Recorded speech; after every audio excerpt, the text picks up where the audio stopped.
Hey, are you looking for something to play on your PS5 or PS4 in 2022? Well, we've got you covered with a bunch of games here. Also, there are even more games out there that we couldn't even fit on this list, so we're looking forward to hearing your own personal lists in the comments. Be sure to leave one. But anyway, let's get started off here with number 20. The Day Before. This looks like The Last of Us meets The Division. It's an open world survival MMO where you guessed it, fighting to survive. It has your typical survival stuff like crafting and looting resources wherever you go while fighting off other survivors and zombies. We've gotten a good amount of gameplay from this, and it's shaping up to be everything we've ever wanted from this type of game, some sort of zombie survival MMO. Like, this is what a lot of us wanted from DayZ. In a really cool city area with great atmosphere. We're really hoping it's able to live up to the expectation that it's setting. Now, next over at number 19, Gotham Knights should be releasing this year after many delays, and this is a new take on the Bat family in a cooperative beat-em-up Arkham-style game. Technically, this does not take place in the Arkham timeline, it's a different thing. This is by Warner Brothers Montreal, the folks behind the underrated Batman Arkham Origins, and this open-world Gotham game pits you as the Bat family members dealing with the fact that Batman and Commissioner Gordon are dead, and they have to face off against a bunch of classic Gotham villains as well as the Court of Owls. A lot of people thought this was just going to be like a straight up live service game, but apparently you can play it completely on your own and just enjoy a story, which makes us very happy. And you can't help but really love that Arkham beat 'em up style combat. It's here again, but with more cooperative elements and way more abilities specific to each very unique character. And the story, if it's just a good Batman Bat family story, it could be awesome. We're keeping our eye on this one because we just love Batman and comic books, so keep your eyes peeled. Now, next over at number 18, let's talk Evil West. Have you ever wanted to be a cool Western version of Van Helsing? Well, like, Evil West will let you seemingly actually live that out. You play as a vampire hunting cowboy man as you make your way through the vampire hordes that are terrorizing this fictional West.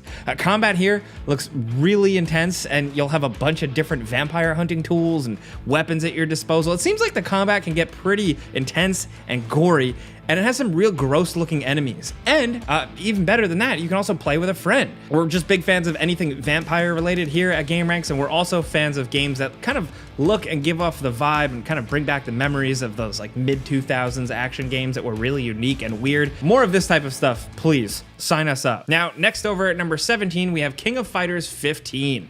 What more is there to be said about a game on its 15th entry? The people behind the King of Fighters games really absolutely know what they're doing. This time around, it's launching with 39 fighters that'll be available at launch.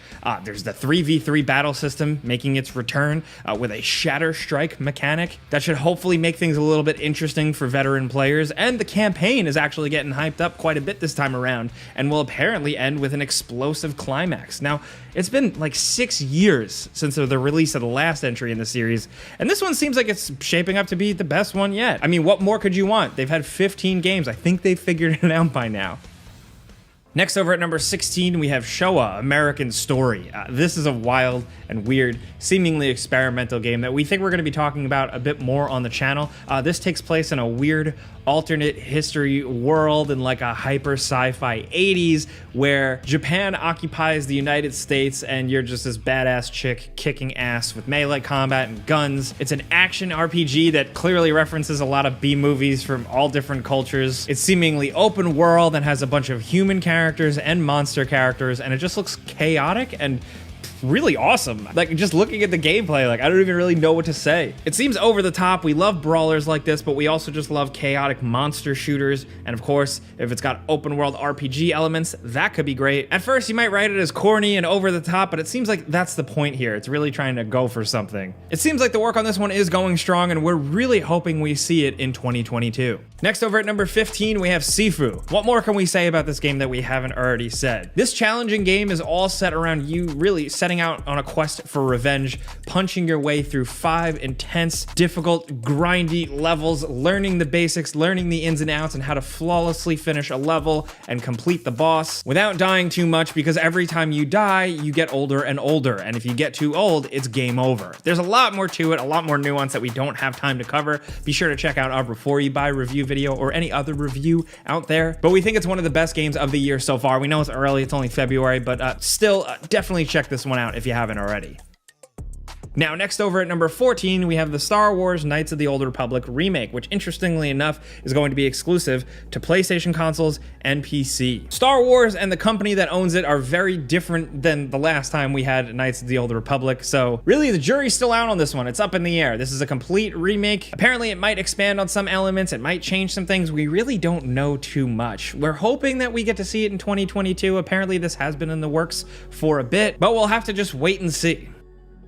Next over at number 13, we have Steel Rising. This is from Spiders, the developers behind Bound by Flame, Mars Warlogs, the Technomancer, but also the pretty awesome Greedfall. Steel Rising just looks like an awesome, sick-ass action combat game set in a really unique setting. It's Paris 1789, but things are a little bit different. You actually play as kind of like a clockwork mannequin called Aegis, and it just looks absolutely like a blast. You have challenging, fast-paced, intense combat, but you have this unique, weird alternate history aesthetic with Paris, and the mood and atmosphere is dark and creepy. The enemy types and monsters look sick, and we're just really hoping this one shapes up to be awesome.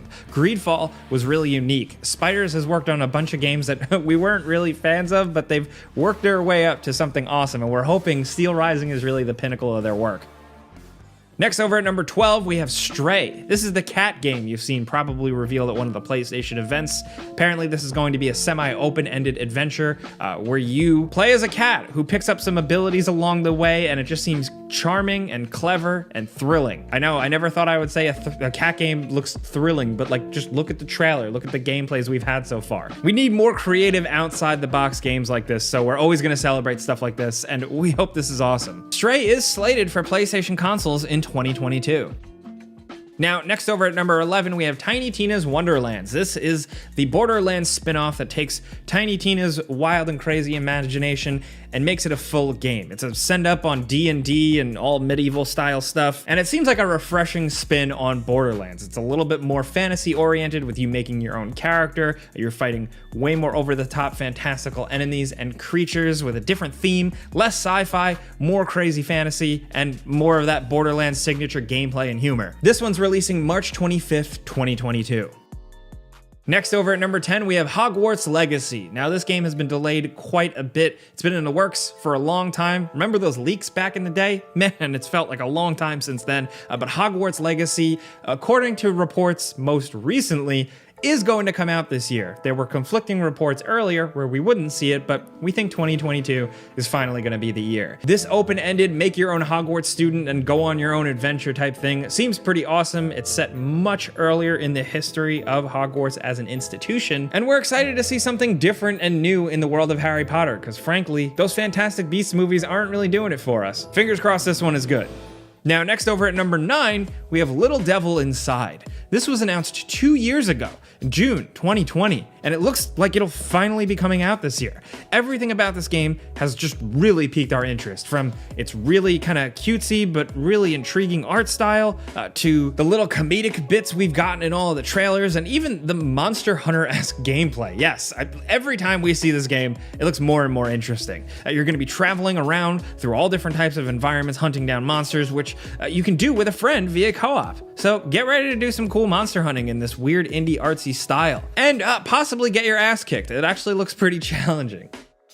Now, next over at number 8, we have Atomic Heart. What more can we say about this game? This weird alternate history, Soviet open-ended adventure takes a lot of cues from BioShock and System Shock, with a bunch of makeshift weaponry and weird freaks and sci-fi monsters to fight off, and robots, and man, everything about this game just oozes style and creativity, and we love seeing stuff like this. We hope this game is as awesome as it has seemed since the beginning, which we've been following it from pretty much day one. We don't have an exact date, but they have just now confirmed that this is releasing in 2022, seemingly towards the end of the year in the fall.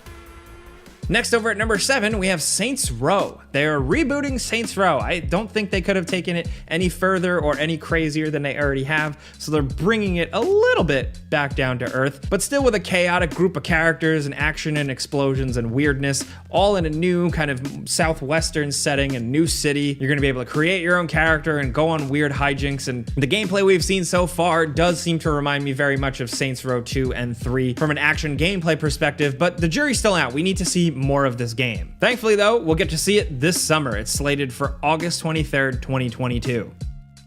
Next, over at number 6, we have A Plague Tale: Requiem. This is the sequel to one of our favorite games the year it released, A Plague Tale: Innocence.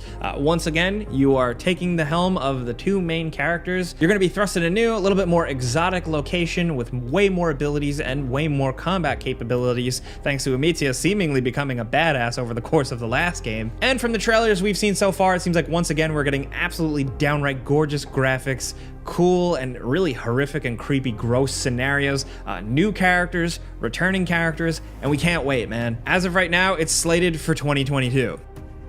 And next at number 5, we have Ghostwire Tokyo, the newest game from Tango Gameworks. Tokyo's population in this game just disappeared, vanished, and now there are a bunch of spooky, scary, supernatural monsters roaming around. Honestly, this isn't something that we were very much into. It sounded kind of boring until the last bit of gameplay we saw. The newest stuff from this game makes it look absolutely awesome. The combat looks really interesting and different for a first-person game. It also kind of looks like the Doctor Strange FPS that we didn't know we wanted. This might actually be the last PS5 exclusive Bethesda game since Microsoft acquired Bethesda, and hopefully it's a good one. Ghostwire Tokyo is releasing March 25th, 2022. Next, over at number 4, we have Elden Ring. What more can we say about this one? It's From Software's latest and greatest. They're the folks behind Bloodborne, Sekiro, and of course, Dark Souls and Demon Souls. This time around, they're taking that beloved, challenging formula and placing it in an open world setting, but of course, with their own creative spin on things. We've got crazy monster designs, over-the-top environments, and a story framework established by George R.R. Martin, the Game of Thrones guy himself. Of course, Miyazaki and the rest of the crew really took that and ran with it here, but it seems like it's shaping up to be a wild game. And after long anticipation, we'll finally be playing it in February, and we really hope it lives up to the hype. Now next, over at number 3, we have Gran Turismo 7. The developers behind these games, Polyphony Digital, take a long time crafting these games, and it always really shows. Their attention to detail is absolutely insane. If you're looking for a hardcore, realistic, simulation-style racing game, Gran Turismo 7 might be your dream come true. The game is expanded with more cars than ever, tons of tweaking, lots of options, lots of menus to dig through because these games are kind of famous for it, and pretty much some of the best and most gorgeous racing game graphics we've ever seen. And it's finally releasing on both PlayStation consoles March 4th, 2022. Now down to number 2, Horizon Forbidden West. This is Aloy's next adventure, picking up directly after Horizon Zero Dawn. This time around, the worlds are bigger, you have more abilities, more items, more traps, more gadgets at your disposal in a more dangerous world. You also have way more capability for getting around, including climbing, grappling, hooking, and paragliding. And this game is shaping up to be pretty awesome. Reviews have dropped, it seems like people are really digging it. As of the time of making this video, the general gaming audience hasn't gotten their hands on it yet, but it seems like it's shaping up to be pretty great. Now down to number 1, we have the big one. We're hoping it releases this year. It's God of War Ragnarok. This is the next leg in Kratos and Atreus' journey. We loved God of War 2018. It was an incredible game, and we thought it was a really cool new spin on the classic God of War stuff that definitely plays kind of different, but doesn't lose its identity. It still makes sense and it still feels right, and we're hoping Ragnarok can really continue that trend because it does seem like they're going bigger and badder here. More moves, more enemies, a bigger world, more variety. We just hope that it really keeps its hooks in that delicious story. It's simple, it's compelling, it's good, and we can't wait to see where it goes. That's really the long and short of it. Those are a bunch of PS4 and PS5 games, but we got a couple of bonus ones we want to shout out as well. We have Lies of P, which we think is releasing in late 2022 or 2023. Sniper Elite 5, Forspoken, LX2, Stranger of Paradise, Final Fantasy Origin, Dying Light 2, Stay Human is awesome, Marvel's Midnight Suns, Sonic finally goes open world with Sonic Frontiers, Test Drive Unlimited, Solar Crown, Lego Star Wars, Skywalker Saga, and Ollie Ollie World. Those are a bunch of games that we think are awesome, or at least are worth looking forward to in 2022. Fingers crossed that all these games are great and that none of them get delayed. That's wishful thinking, of course, but this is a roundup. And of course, we want to hear your personal list, like we said, down in the comments. If you got your own top 5, top 10 of games you're looking forward to playing on your Sony console, let us know. If you enjoyed this video though, and maybe you learned about a new game, clicking the like button's all you got to do. It really helps us out. And if you're new, consider subscribing, maybe hitting that notification bell because we put out videos every single day. But as always, thanks for watching. We'll see you guys next time.